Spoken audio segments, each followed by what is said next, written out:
सबके। I hope कि सब ठीक होंगे, खुश होंगे और सलामत होंगे जनाब। तो यहाँ पे एक नई सुबह का आगाज़ हो चुका है। मुझे जैसे ही आज सुबह स्कूल गया था ना, उसके बाद ही मैंने स्टोर रूम का लॉक खोला और जाके मैंने अपनी ये बेडशीट निकाल ली, क्योंकि मुझे इसको बिछाने का काफ़ी दिन से दिल कर रहा था और ये मैंने आपके साथ शेयर भी करा था। तो जनाब, ये मेरी एक फैंसी वाली बेडशीट है जो अम्मी ने मुझे शादी पे दी थी। सर्दियाँ आ ही रही हैं तकरीबन, तो मैंने कहा चलो इसको यूज़ कर लेते हैं, क्योंकि गर्मियों में तो ये वैसे ही इस्तेमाल नहीं होनी, क्योंकि ये मोटे ब्लैंकेट वाली बेडशीट का सेट है। तो ये मैं आपको इसका करीब से दिखा देती हूँ। तो ये इतनी ज़्यादा सॉफ्ट है जितना ही आपका ब्लैंकेट होता है। ये 4 पीस का सेट है। इसके साथ जो है ना, इसका स्प्रेड भी है, बट वो मैंने नहीं निकाला क्योंकि अभी इतनी ज़्यादा ठंड नहीं है कि मैं बेडशीट भी जो है वो मखमली जो है वाली बिछाऊँ और साथ में फिर उसका ब्लैंकेट भी निकालूँ ना। और ऑलरेडी ये मेरा एक ब्लैंकेट बाहर है। तो घर की हालत कुछ इस तरीके से है। अभी झाड़ू वगैरह मैंने कुछ नहीं दी है, घर अभी गंदा हो रहा है। तो अब घर की सफाई सुथराई का काम शुरू करते हैं। मिराल मैडम उठ गई हैं। मिराल की कुछ तबीयत ठीक नहीं है, बहुत चिड़चिड़ी हो रही है, जिसकी वजह से मैं इसको कुछ भी नहीं कह रही, बल्कि यही हम सबको बहुत ज़्यादा परेशान कर रही है। मिराल के साथ बहुत ज़्यादा ट्रेजेडी हो गई है, जिसकी वजह से जो है ना, उसका चेस्ट इन्फेक्शन है, उसको गले का थ्रॉट है। और ये सब हुआ क्यों था, ये मैं आपको मज़ीद आगे चल के वीडियो में बताऊंगी। तो अगर यहाँ तक आप लोग आ गए हैं और चैनल पे न्यू है तो जल्दी से जाइए और चैनल को कर लीजिए सब्सक्राइब, ताकि आपको मेरे मज़े के व्लॉग्स देखने को इसी तरह मिलते रहें। और साथ ही आपने वीडियो को लाइक कर देना है, ताकि मैं इसी तरीके से आप लोगों के लिए मज़ीद अच्छी वीडियोज़ बना सकूँ। और हाँ, सबसे पहले तो मैं वेलकम कर दूँ मुझ सारे नए दोस्तों का, जिन्होंने अभी कल परसों तरसों में ही हमें ज्वाइन किया है और कर रहे हैं व्लॉग्स को बहुत ज़्यादा पसंद। तो आप सबका ढेर सारा शुक्रिया व्लॉग्स को पसंद करने के लिए।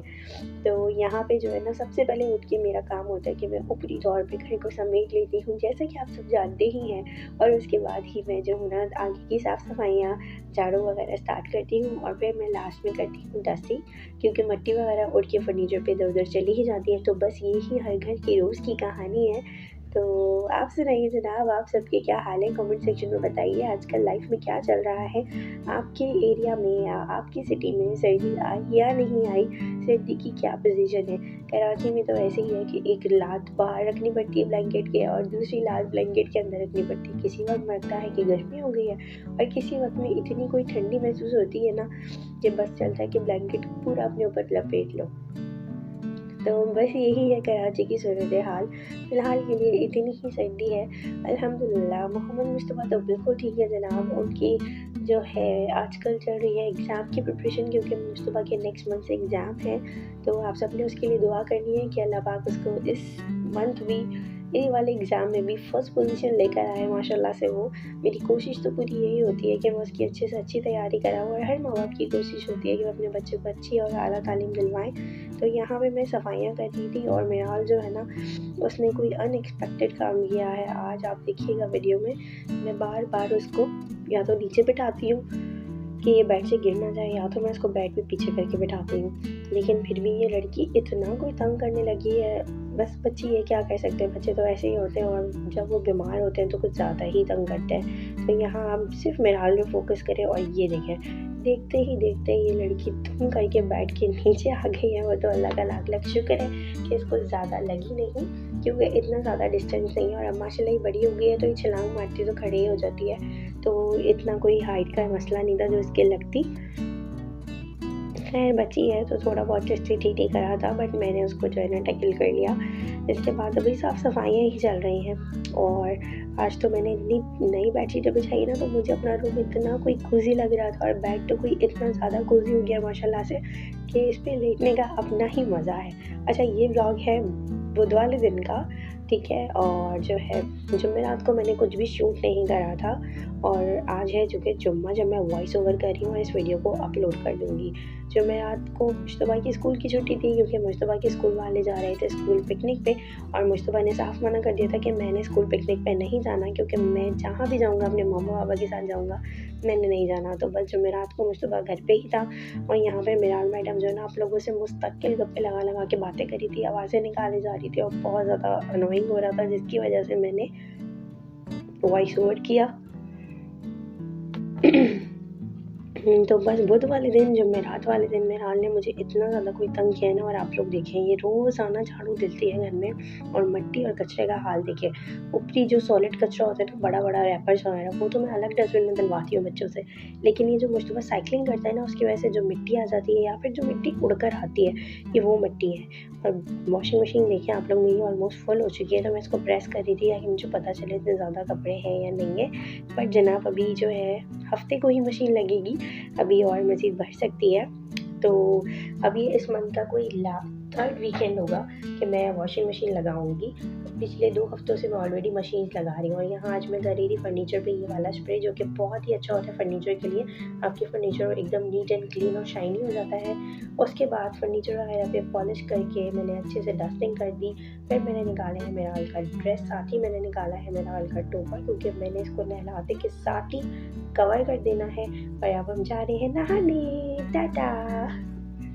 तो बस जनाब मैंने मेरा हाल को जो है ना आज गर्म पानी से नहलाना है। तो यहाँ पे जो है ना मेरा हाल नहा धो के आ गई थी। उसके बाद मैंने जल्दी से कमरे का फ़ैन ऑफ़ किया, मेरा हाल को जल्दी टॉवल से बिल्कुल वाइप ऑफ करके ड्राई कर दिया था, और अब मैं उसको यहाँ पे रेडी कर रही हूँ। उसके बाद जो है मैं इसको फीडर दे दूँगी, जिसके अंदर मैं इसको गर्म दूध दूँगी ताकि थोड़ा सा रिलैक्स होकर सो जाए। जैसे ही मेरा हाल सो गई थी, मैं किचन में आ गई, और आज मैंने डिनर में अपने लिए बनानी है मूंग की फटहरी दाल, और फैज़ान का यानी कि मेरे हस्बैंड का और मुस्तफ़ा का जो है ना डिनर रखा हुआ है, इसलिए बस मैंने अपने लिए दाल बनानी है। फ़िलहाल के लिए मैं जल्दी से बर्तन धो ले रही हूँ, क्योंकि इस वक्त जो है ना मेरा हाल सो रही है, और मेरा हाल के सोते में जितने मैक्सिमम काम हो सकते हैं ना मैं उतने कर लेती हूँ, क्योंकि मेरा हाल की तबीयत ठीक नहीं है ना, तो जैसे ही वो उठती है तो फिर वो इतना ज़्यादा कोई क्रैंकी हुई हुई होती है और इतना ज़्यादा तंग कर रही है, क्योंकि उसका जो इन्फेक्शन है वो इतना ज़्यादा हो गया है कि वो बस जब लेटती है ना तो उसका थ्रोट बिल्कुल बंद हो जाता है, और उसके बाद उसको ब्रीथिंग इश्यूज़ होने लगते हैं, और फिर वो बहुत ज़्यादा तंग करती है। मेरे हाल की ये हालत किस वजह से हुई है मैं आपको आगे वीडियो में ज़रूर बताऊंगी, तो आपने वीडियो बिल्कुल स्किप नहीं करनी है अगर आप भी इन सब चीज़ों से बचना चाहते हैं। और अल्लाह पाक, मैं तो यही दुआ करूँगी अल्लाह पाक से कि हर बच्चे को, हर घर को इस मुसीबत और आफत से महफूज रखे, क्योंकि मैं जानती हूँ मैं पिछले 3-4 रातों से मुस्तकिल जाग रही हूँ। मेरे हाल को गोद में लेके मुझे बैठना पड़ता है, और फिर उसके बाद मैं कोई सुबह सोती हूँ, और सुबह सोने के बाद हार्डली मैं कोई 1 से 1.5 घंटा सोती हूँ, और मुझे मुस्तफ़ा को स्कूल भेजने के लिए उठना पड़ जाता है। तो मेरी आजकल की रूटीन इतनी ज़्यादा कोई टफ हो गई है ना कि मैं आप लोगों को बता नहीं सकती। बस आप लोगों ने मेरे हाल की सेहत के लिए दुआ करनी कि वो जल्द से जल्द ठीक हो जाए, क्योंकि कहते हैं ना कि जो तीमारदार है अगर वही आराम ना करे तो उसने भी बीमार हो जाना होता है। तो अगर इसी तरीके से चलता रहा ना तो बस मुझे लगता है कि फिर मैं बीमार हो जाऊँगी, क्योंकि कल तो मेरा कोई इतना ज़्यादा इस वजह से मूड ऑफ था, बट मेरे हस्बैंड ने मेरा मूड ठीक कर दिया था। उन्होंने जो है मेरे साथ बहुत मस्ती मजाक करी, और मुझे माइंड बहुत ज़्यादा डाइवर्ट करा, और कहा कि मेरा हाल ठीक हो जाएगी, तुम परेशान नहीं हो, कुछ दिन की बात है। और अब तो अल्लाह का शुक्र है कि कल रात उसने मुझे इतना ज़्यादा नहीं जगाया, बस ये था कि मैं 1.5 घंटा मज़ीद जागी, यानी कि रात को 2 बजे उसकी कंडीशन थोड़ी सी वेयर होनी शुरू हुई थी। उसके बाद जो है मुझे जागते जागते 3 बज गए थे, और 3:30 बजे जाके मुझे फिर कहीं नींद आई है, और सुबह मुस्तफ़ा के स्कूल के लिए मुझे 7 PM जो है ना उठना पड़ता है। तो बस बर्तन वगैरह नीट हो गए थे। उसके बाद अभी मेरा सो ही रही थी, तो मैंने कहा जल्दी से माइक्रोवेव को भी साफ़ कर लूँ। अच्छा, माइक्रोवेव हो गया, किचन के स्लैब हो गए, टायर्स हो गए, अगर आप इन्हें डेली बेसिस पे थोड़ा भी वाइप ऑफ करते रहना, नीट एंड क्लीन कर लें, तो फिर इतना ज़्यादा मेस क्रिएट नहीं होता, कोई भी चीज़ इतनी ज़्यादा गंदी नहीं होती। पहले मैं भी क्या करती थी, छोड़ दिया करती थी, हफ्ते में 1 दफ़ा साफ़ करती थी, बट अब माशाल्लाह पिछले 2 महीनों से मैंने काफ़ी ज़्यादा चीज़ों को चेंज किया है, और अब मैं जल्दी आई गेस 2 या 3 महीनों से मैंने काफ़ी ज़्यादा अपनी रूटीन चेंज की है। मैं वॉशिंग एरिया में जो है ना जल्दी कपड़े मतलब लगाती हूँ, वीक में 1 दफ़ा लगाती हूँ अब, और लॉन्ड्री टाइम से टाइम कर लेती हूँ, तो इतने ज़्यादा कपड़े जमा नहीं होने देती। फैन्स नीट एंड क्लीन कर लेती हूँ, हर 15 डेज़ में फिर साफ़ कर लेती हूँ। किचन के कैबिनेट्स मंथ में 1 दफ़ा साफ़ कर लेती हूँ। तो बस अब ये सब जब मैं करती हूँ ना, तो मुझे महसूस होता है कि अगर हम ये चीज़ें रेगुलर बेसिस पे करें ना, तो फिर हमें इतना ज़्यादा मेस क्रिएट नहीं होता किसी भी चीज़ के अंदर, और हमारे ऊपर काम का बर्डन नहीं आता। बस माइक्रोवेव साफ़ करने के बाद जो है ना मैं किचन की स्लैब साफ़ करी थी, पीछे की टाइल साफ़ करी थी, साथ ही जो है ना मैंने आज दूध बॉयल करना है, उसके लिए मैंने पतीली निकाल के रखी है। बस अभी जल्दी से ना दूध निकाल लेते हैं। हस्बैंड जब सुबह को स्कूल छोड़ने जाते हैं ना, तो साथ ही वापसी में दूध या दही वगैरह जो भी लाना होता है डेयरी का सामान, वो फिर लेते हुए आ जाते हैं, क्योंकि उसके बाद उनके पास बिल्कुल टाइम नहीं होता, वो ऑफिस चले जाते हैं, और ऑफिस से फिर वो यूजुअली कभी रात को ही आते हैं और रात में आते आते उन्हें तकरीबन 8 साढ़े 8 हो जाते हैं। मंथ का एंड होता है तो 9 भी बज जाते हैं। तो बस ये होता है, फिर पॉसिबल नहीं होता कि 1 वीक में आप कहीं जो है ना वर्किंग डेज में बाहर जा सकें और ये सारे काम कर सकें। तो जो डेली बेसिस पे नाश्ता या डेयरी वगैरह आना होता है वो तो फिर वो मॉर्निंग में ही लेके आ जाते हैं। बस जनाब, और सौदा वगैरह भी अभी हस्बैंड ही लेके आ रहे हैं। फादर इन लॉ पे इतना बर्डन नहीं डाला हुआ अभी माशाल्लाह से। वैसे अब्बू की आइज़ बिल्कुल ठीक है और अब्बू अल्हम्दुलिल्लाह बिल्कुल ठीक है, लेकिन ये है कि अभी अब्बू के वीक पे जो है ना चेकअप्स चल रहे हैं। तो ये है जनाब अगला दिन, और आज मैं आपके साथ डिटेल में शेयर करूँगी कि मिराल के साथ क्या हुआ था और उसके बाद हम सबको क्या करना चाहिए। क्या हाल है आप सबके? आई होप कि सब ठीक होंगे।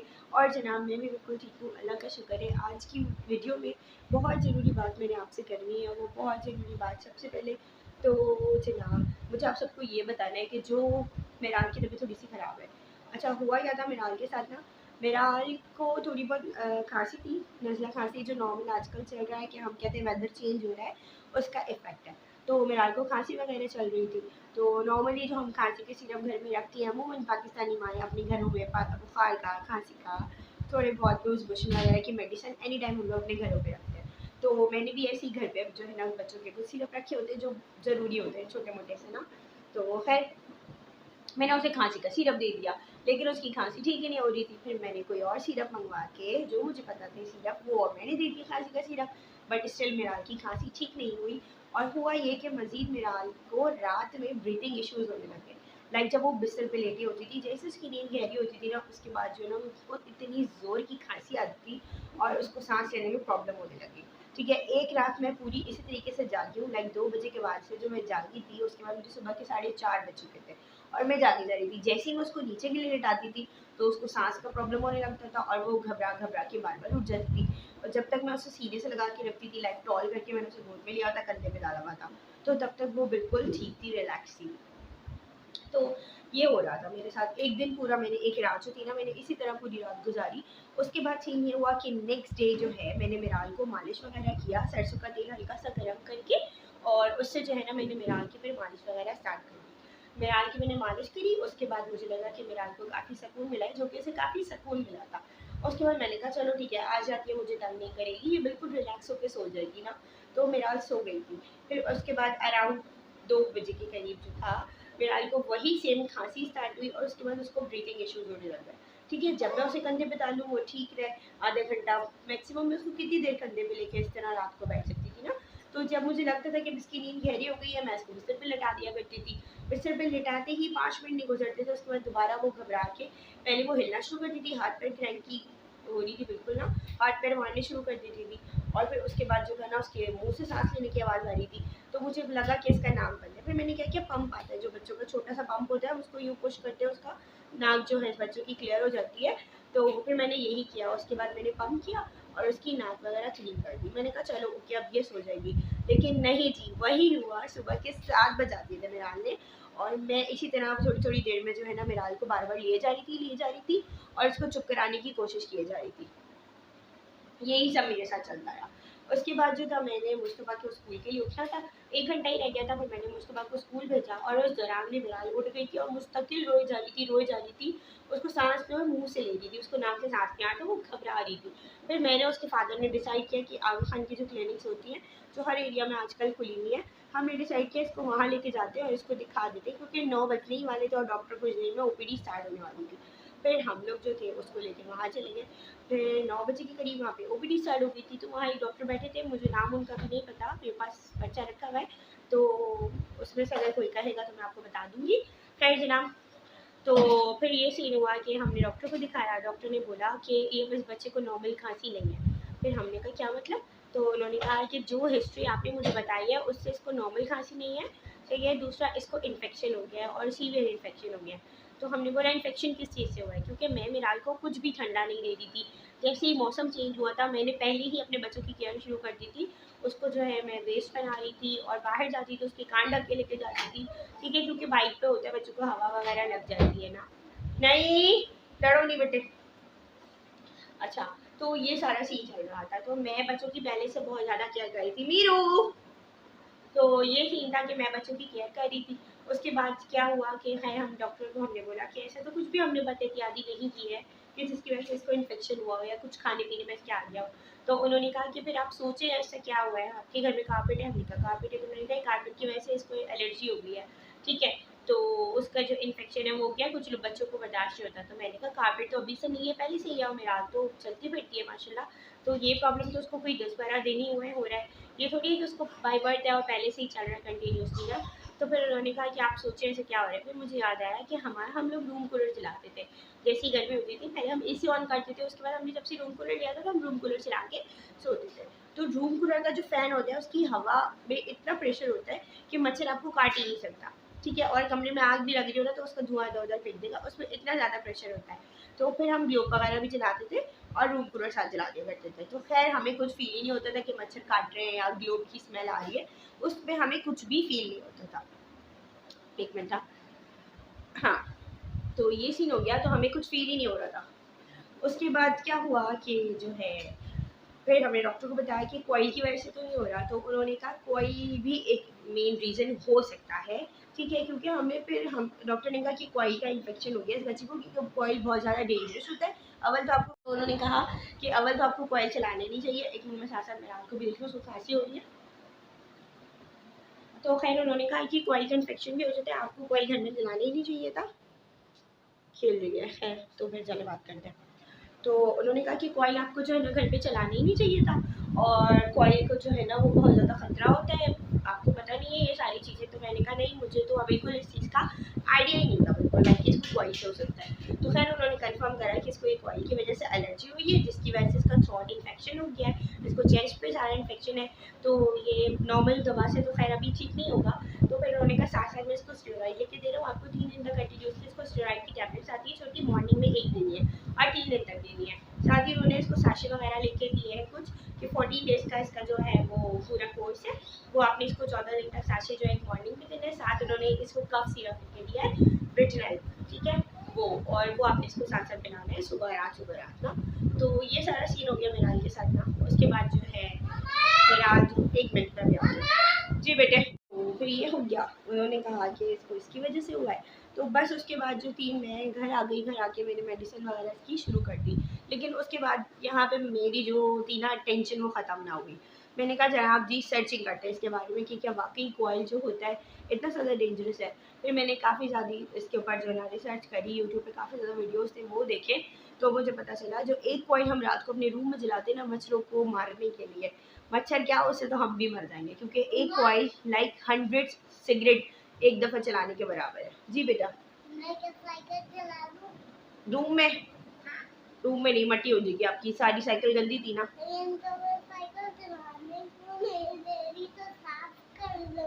कपड़ा लेके जाओ वहाँ से डस्टिंग का, फिर जाके साफ करो और अपने रुमाल से नोजी साफ करो पहले, नोजी पीछे रुमाल वो रहा जी जी गुड़िया, मेरी मीरू, ये मेरी मीरू, हेलो मीरू, टाटा कर दो सबको, टाटा। हाँ हाँ बाबा आएंगे वो बना के देंगे, अभी जाइए आप 4-5 बजे वीडियो बना लीजिए अपनी, ठीक है। हाँ है, आपको भी बात करनी है, ये ले मेरे बेटे ने बात करनी है। इसके अंदर क्या है तो चिपक गया, वो मैंने लगाया, पहले आप जाए। तो जनाब एक कॉइल जो होता है ना 100 सिगरेट जलाने के बराबर के करीब धुआं दे रहा होता है, सही है।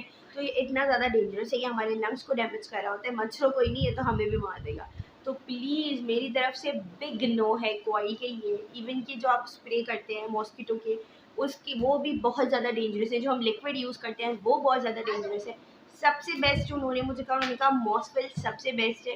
वैसे तो आप मगरिब जैसे ही मगरिब के जाने हो ना अपनी खिड़की दरवाजे बंद कर दें कि भाई आपके रूम में जो है ना मच्छर वगैरह आपके घर में एंटर ना हो, ठीक है जी। साथ ही साथ थोड़े सफाई का ख्याल रखना पड़ेगा आपको। और उसके बाद उन्होंने जो मुझे एक चीज़ बताई, उन्होंने कहा भाई मॉस्फिल सबसे ज़्यादा बेस्ट है, आप जो है मगरिब के बाद फ़ौरन बच्चों के हाथ पैरों पे मॉस्फिल लगा दीजिए। अच्छा हाथ पे नहीं लगाना है उनके, ताकि अगर छोटा बच्चा इनहेल करता है तो मुँह में ना जाए, ठीक है, इस चीज़ का आपने ध्यान रखना है। बाकी आप इनके हाथ पैरों पे बच्चों पे लगा दीजिए। तो जनाब ये थी मिराल की तबीयत की स्टोरी, जो काफ़ी लोगों ने, जो मेरे फ्रेंड्स हैं उन्हें पता चला कि मिराल की तबीयत इस तरीके से ख़राब था। उन्होंने मुझे कहा कि आपने अपने व्लॉग में लाजमी इस चीज़ को शेयर करना है ताकि बाकी लोगों को अवेयरनेस हो सके।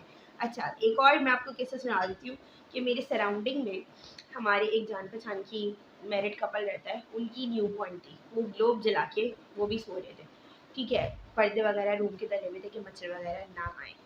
तो जनाब उनके बच्चे की डेथ हो गई थी क्योंकि कमरे में कॉइल का धुआं भर गया था। बड़े लोगों को तो फील नहीं होता क्योंकि हम बड़े हैं, लेकिन बच्चे क्योंकि छोटे होते हैं, हसास होते हैं, हर चीज़ उनको बहुत जल्दी रिएक्ट कर जाती है। इसीलिए बस मेरी तरफ से आप लोगों से एक गुजारिश है, प्लीज़ कॉइल मत जलाइए, कॉइल का बाइकआउट कर दीजिए। बस यही थी आज की वीडियो। चैनल पे न्यू है और यहाँ तक आ ही चुके हैं तो प्लीज़ चैनल को सब्सक्राइब कर लीजिएगा। वीडियो पसंद आई हो तो प्लीज़ वीडियो को एक थम्स अप दे दिएगा। इंशाल्लाह कल के ब्लॉग में आपसे मुलाकात होगी। तब तक अपना ढेर सारा ख्याल रखिएगा। मुझे, मेरा को, मेरी फैमिली को, मेरे बच्चों को अपनी ढेर सारी दुआ में याद रखिएगा। अल्लाह हाफ़िज़।